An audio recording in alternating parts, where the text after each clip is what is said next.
Before disappearing at sea, a lone fisherman recorded something no human was ever meant to witness: a mermaid crawling onto his deck and attacking him on camera.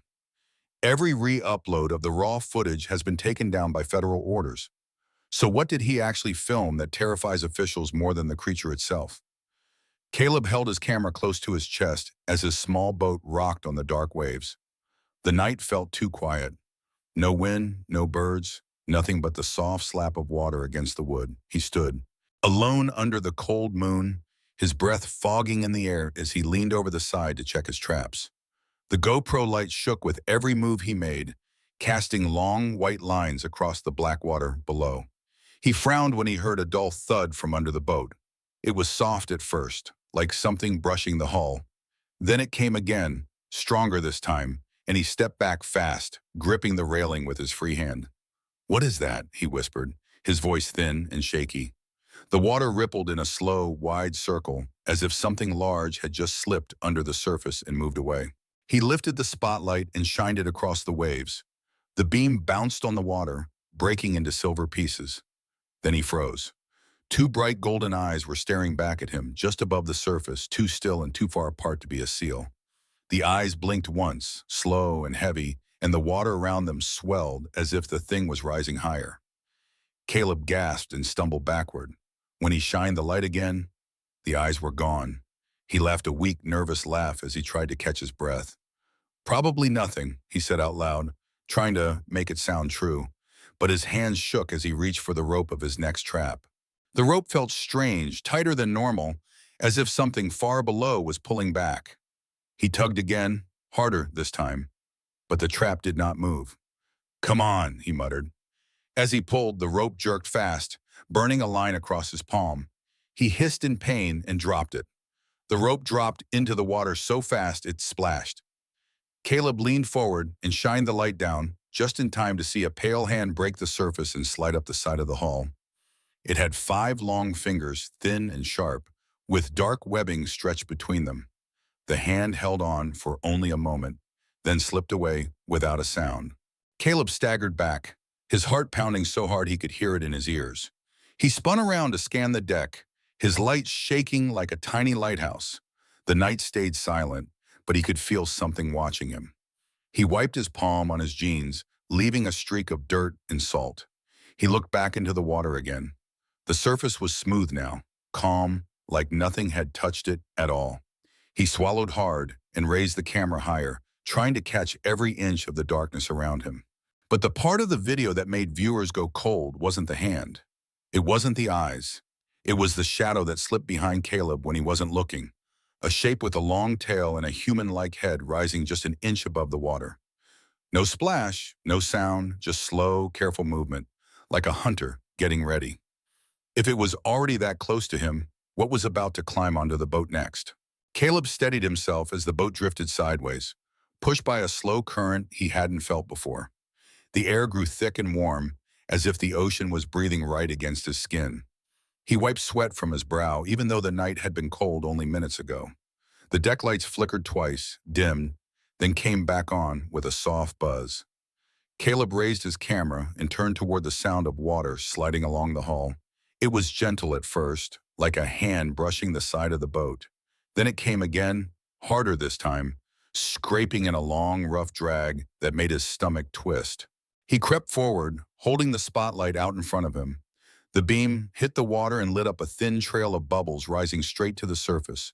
They were too even, too slow, like something was blowing them out on purpose. Caleb leaned over the edge, waiting for something to move. For a moment, the water stayed still. Then a face rose from the dark. Pale skin, wide gold eyes, long black hair flowing in waves around its head. Its mouth stayed closed, but Caleb could see the shape of sharp teeth behind its lips. The creature stared at him without blinking. Then it sank straight down, leaving only a ring of ripples behind. Caleb fell backward onto the deck, his breath stuck in his throat. He scrambled to his knees, grabbed a metal hook, and held it close even though he knew it would not help. The air felt colder again. The lights flickered. He heard another thud under the boat, then another, moving fast along the bottom like something circling him. Caleb crawled toward the center of the deck, trying to stay away from the edges, but the scraping followed him. He could feel the vibration under his hands and knees, soft but steady, like a heartbeat thumping through the wood. A sudden splash hit the left side of the boat. Caleb jumped and swung the spotlight toward it. Something long and dark slid just under the surface, moving too fast to see clearly. He caught only a flash of silver scales and a tail that whipped the water so hard it rocked the boat sideways. He grabbed the railing to keep from falling overboard. The GoPro caught his face as he gasped, eyes wide, jaw shaking. He whispered, "Please stop." Please, barely able to speak. Then a soft tapping started on the right side of the boat. Tap, tap, tap. Slow and heavy, like knuckles knocking on a door. Caleb turned, raising the camera as the tapping grew louder. When he shined the light down, he saw another hand gripping the edge. This one was larger, with long black nails that curled like hooks. The fingers squeezed the wood hard enough to make it creak. Caleb backed away fast, sliding across the wet deck. The hand slipped away again with a quiet splash, but he knew it wasn't gone. It was waiting. The water around the boat began to move in a small circle, pulling the boat into a slow spin. Caleb's breath sped up. The camera shook in his hands. The creatures were no longer hiding. They were closing in on him, surrounding him in the dark. If they were brave enough to rise this close, what were they planning to do next? The coast stays quiet for a moment, the boat rocking in slow, gentle bumps, but the water beneath it feels wrong, as if something heavy moves and waits just under the dark surface. The fisherman keeps filming, his breath short and sharp, the camera shaking in his hands as he leans over the edge. A long scrape echoes along the hull, slow and deep, like claws dragging across metal. He jumps back, but the sound repeats, climbing up the side of the boat until it stops right below where he stands. The air grows still, even the waves seem to hold their breath. Then the water rises in a tall swell that lifts the boat 3 inches, then 4, then 6, even though there is no wind at all. He steps closer, trying to look down, but the water suddenly splits open from below, shooting up in a thin line that slaps across his arm like a cold rope. He gasps at the icy sting. A pale hand shoots up from the dark, thin but strong, with long fingers that press against the side of the boat. The nails look like tiny glass knives. They glitter even in the low light. The fisherman stares, frozen, as another hand rises beside the first. They pull slowly, carefully, as if whatever owns them is choosing the perfect moment to show itself. The metal rail bends a little under the pressure, even though it takes a lot of force to bend steel like that. The fisherman whispers, "No, no." But the camera keeps rolling.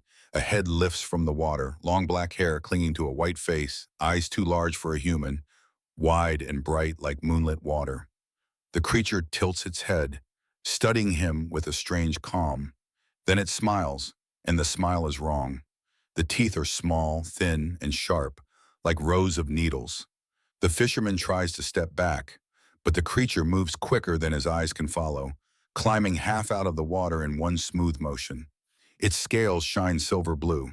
Its ribs show under its skin, but it moves with strange power, as if the bones are made of something stronger than normal bone. It speaks in a sound that is not words but still feels like meaning, a soft echo that vibrates against his chest.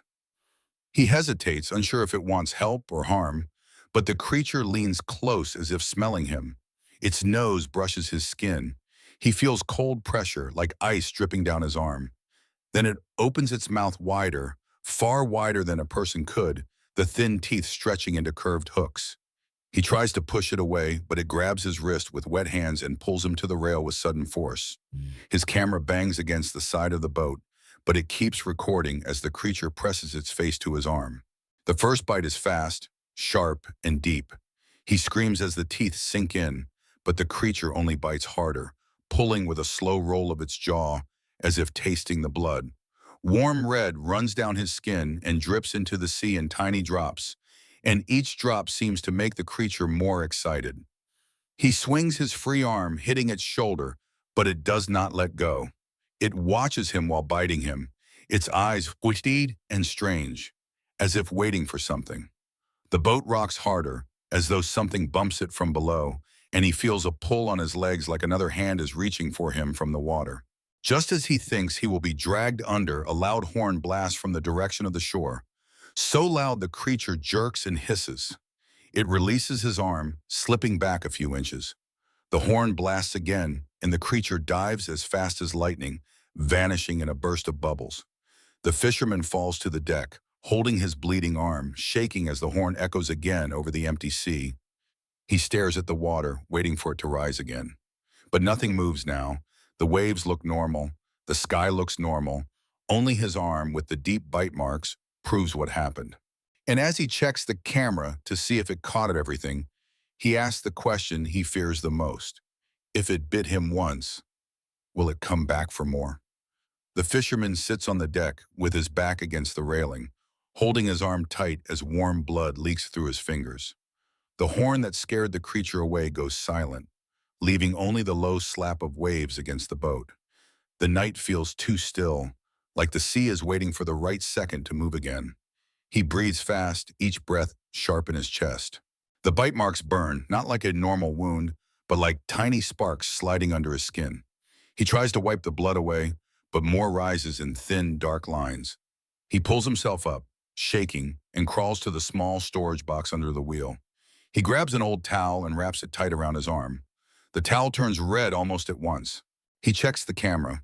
The screen flickers, but the video is still there. Every frame, every sound, even the bite. He looks at the water again, fearing the creature's head will pop up at any second. But the surface stays flat. The boat drifts in slow circles as if it has forgotten how to move in a straight line. He tries to start the engine, but it coughs and chokes, then dies. He hits the switch again. Nothing. The boat creaks as a soft current pushes against it. He knows he must get to shore before the creature comes back. His arm keeps twitching, little jumps of his muscles under the skin, like something is waking up inside the wound. A bright white light hits him from the left. At first, he thinks it's another boat, but the light does not move like a beam. It spreads in a wide circle over the water, sweeping across the waves in a clean, silent arc. The fisherman ducks, hiding the camera against his chest. A low hum follows the light, deep and heavy. A dark shape rises on the horizon, flat on top, sharp at the sides, like a huge block of metal drifting toward him. It glides without sound, cutting the water in a smooth line. The fisherman knows at once it is not a normal ship. It has no markings, no windows, only the bright white light scanning the sea. The light lands on his boat. The hum grows louder. He tries to wave, but his arm throbs and he lowers it again. A loudspeaker cracks and a voice calls out, calm but hard, telling him to stay seated and wait. A smaller craft breaks from the side of the large ship and moves toward him, fast and steady. It stops inches from his boat. Two men climb onto his deck. Their suits are dark. Their masks hide their faces. One points at the camera, the other points at his arm. They speak in low voices, none of which he understands. The man nearest him pulls off his glove and presses two fingers to the wound. The burning stops at once, replaced by a cold pressure, like ice spreading under his skin. The fisherman jerks back, but the man holds his wrist tight. The man takes the camera. The fisherman tries to reach for it, but the other man grabs his shoulder and pushes him back into the seat. They say something he cannot hear over the hum. Then they turn their backs, stepping back into their craft. The fisherman shouts for them to return the camera. They do not answer. The small craft pulls away. The large ship shifts and begins to move, slow at first, then faster. The light shuts off. In seconds, the ship is gone, leaving only the dark sea and the low slap of waves. His towel is soaked. His arm still shivers. The camera is gone. The proof is gone. He stares at the empty water, shaking. The creature tried to take him. Now the men took the footage. And as the boat drifts through the quiet darkness, he whispers the one question he cannot stop thinking. If they took the video that fast, what were they trying so hard to hide?